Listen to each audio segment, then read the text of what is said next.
And how did that conversation come about? And who was the antagonist? And like, how did that all go? Well, I mean, I'll tell you, we probably looked at all the doors. And, you know, even looking back now, it was like funny. I mean, I think some of the jokes that we made were like coping mechanisms. But I remember at one point we were at a friend's house. They have condos in like the Park's Edge apartments downtown.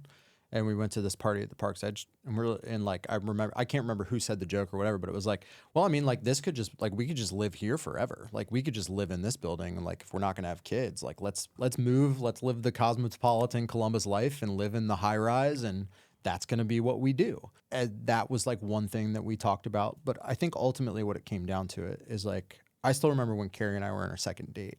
And from the time of our second date, we knew like we were meant to be together. And like one of the earliest conversations that we had was that we both wanted to be parents and like we wanted to have a family. And I think anytime we like started to talk about being the cool aunt and uncle, because we had some nieces and nephews, or like, let's live the high rise life and just not worry about it. Like, you know, let's move out of our suburban home and back into the city.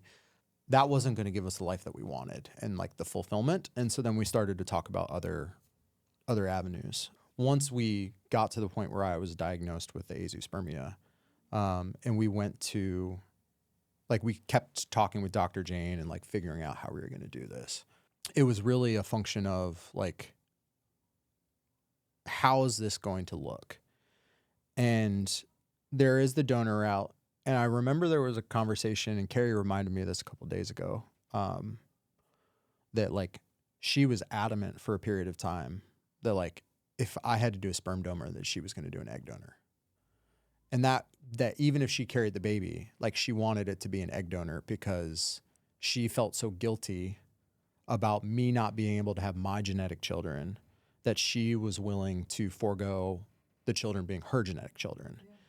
And I was like, you're crazy. Absolutely not. Like, we're not, like, that's not an option. That's not on the table. But we had those conversations. I was like, no, like, our children should at least half be genetically ours. Like that, like I wanted that so much for her.